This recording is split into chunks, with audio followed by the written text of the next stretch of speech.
What they are trying to do tonight is not trying to stop an active investigation.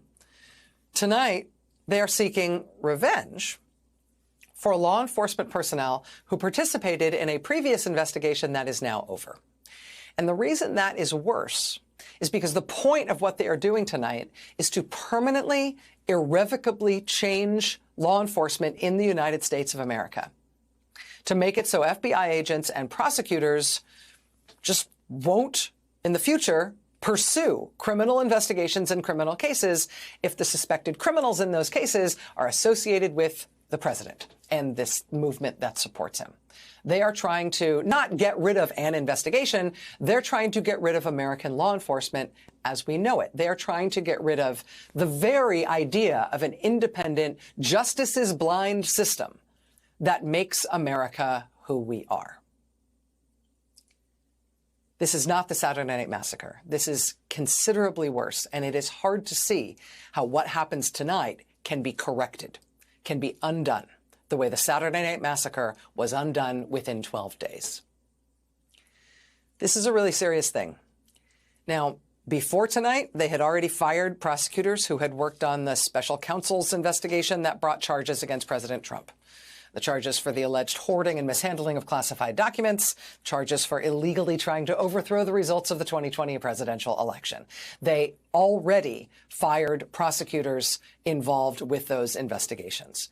What they are doing tonight is apparently attempting a mass purge of prosecutors who worked on all the other January 6th cases, the ones just involving rioters who attacked the Capitol building on Trump's behalf. Tonight, approximately 30 prosecutors who worked on January 6th rioter prosecutions have all been fired. Beyond that, they appear to be in the midst of a mass purge at the FBI. At least a half dozen senior leaders of the FBI have already been told to resign or be fired on Monday. Beyond that senior leadership, though, they're also trying to remove just normal FBI line agents, potentially hundreds or even thousands of them. Now, as I mentioned at the top of the hour, this is still an emerging story. Details may yet evolve as the story develops and we learn more. My best understanding of what has happened thus far is this. And if I stand corrected by the end of this hour, I will not be surprised. But this is what I understand what I understand to have happened just thus far. In an instruction that appears to have originated at the White House, Trump's hand-picked acting officials at the Justice Department directed FBI headquarters to hand over internal files from the Jack Smith cases, from the Trump classified documents case, from the Trump overthrow the election case.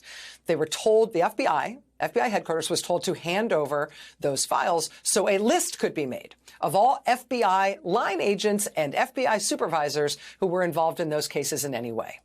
So personnel action could be taken against those FBI personnel. So they could be punished, removed, reassigned, or fired. The Washington Post reports tonight that FBI supervisors advised agents that any agents who worked on either of those two cases, the Jack Smith cases, FBI supervisors reportedly advised agents that they should be prepared for the Trump administration to release to the public the names of the FBI agents who worked on those cases before they would then be fired on Monday. So rather than just firing them, they were basically going to tell, Trump supporters, including those who were just let out of prison by Donald Trump, tell them, hey, here's the names of FBI agents who were part of all the January 6th investigations, the ones that targeted Trump. Don't worry, though, they're no longer agents. We're firing them today, so go ahead and have at them. Now, tonight, MSNBC's Ryan Riley has obtained a memo sent by the acting director of the FBI to all FBI personnel. And it would seem to indicate that even beyond those things that I have just described, beyond the prosecutors who did the two Trump cases, beyond FBI personnel at the senior levels of the FBI, beyond FBI personnel involved in the two Trump cases, what Ryan Riley has obtained tonight, this letter from the acting FBI director to all FBI personnel, would seem to indicate that they are planning a massive purge beyond that. some kind of purge against not just the agents who participated in some way in the two Jack Smith cases, where Trump was charged. But beyond that, they appear to be targeting all the FBI agents who were involved in any of the cases brought against January 6th rioters. And to put this in perspective, the January 6th riot cases make up the largest single investigation ever in the history of the Bureau. The January 6th cases are the largest criminal caseload ever assembled by the Department of Justice. If they are going to try to purge every FBI agent who took any part in any one of these well over 1,000 cases, that's kind of the whole FBI. I mean, not every single member of the FBI, but certainly most of the FBI. Here's the memo obtained tonight by MSNBC's Ryan Riley. Quote, colleagues, we understand there's a lot of media reporting and rumors surrounding potential changes at the FBI. This includes reporting and rumors about actions that very seriously impact our workforce. Consistent with our commitment to share information with you as we receive it, Acting Deputy Director Kassane and I want to provide you with an update.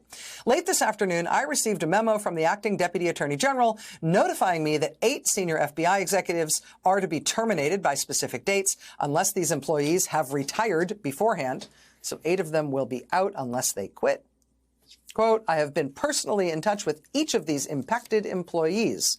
The memo also directs me to provide by noon on Tuesday the following, quote, all current and former FBI personnel assigned at any time to investigations and or prosecutions relating to events that occurred at or near the U.S. Capitol on January 6, 2021.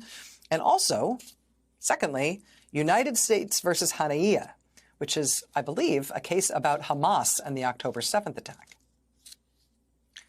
They want a list of all current and former FBI personnel assigned at any time to investigations or prosecutions related to January 6th or that one Hamas case. Quote, these lists should include relevant supervisory personnel in FBI regional offices and field divisions, as well as FBI headquarters. For each employee included in the list, provide the current title, office to which the person is assigned, role in the investigation or prosecution, and date of last activity relating to the investigation or prosecution.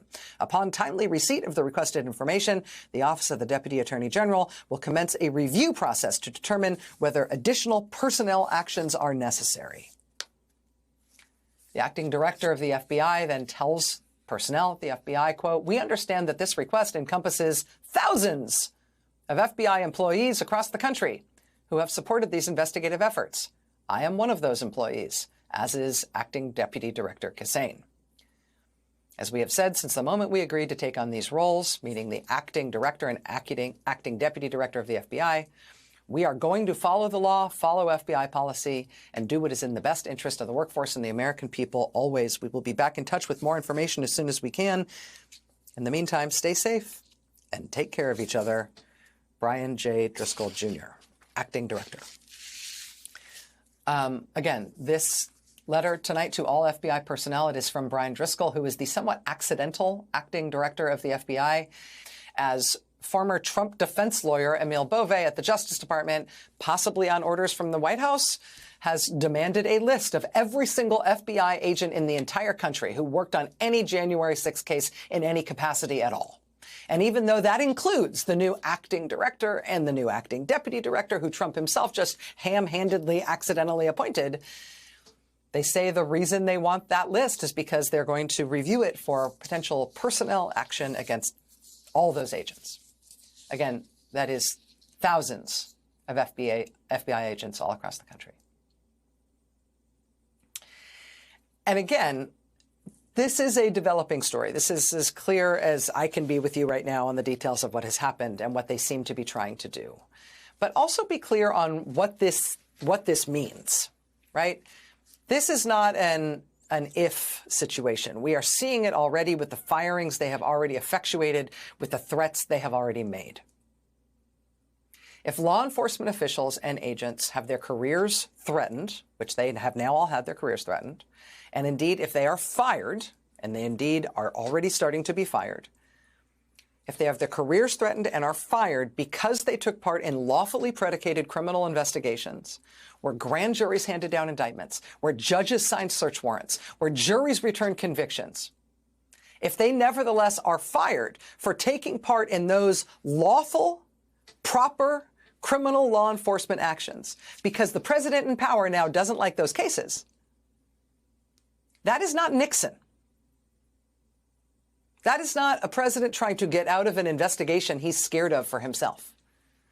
That is the end of independent law enforcement as a core value of who we are as a country, right?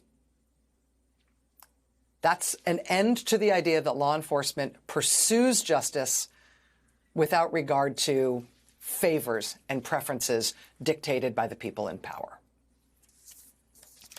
Here's how the New York Times puts it tonight, quote, if the administration follows through, it would be a singular moment in the FBI's history, and it would fly in the face of decades worth of civil service laws that are meant to protect the integrity and professionalism of federal law enforcement. And those are very pretty words and nice concepts, and that means they all blur together and seem just kind of like Americana. Let's be more blunt about it. If you lose those things, if you lose the independence and professionalism of federal law enforcement, what that means is we are rewiring the FBI and federal prosecutors so they will now, henceforth, only do arrests and searches and investigations and prosecutions that please the president, regardless of who it is that's committing crimes. These firings, which are now underway, are changing one of the fundamental things that makes us the kind of country that we are. This is very bad. Jamie Raskin, Democratic congressman and professor of constitutional law, told the Washington Post tonight this. He said, quote, if allowed to proceed, Trump's purge of our federal law enforcement workforce will expose America to authoritarianism and dictatorship.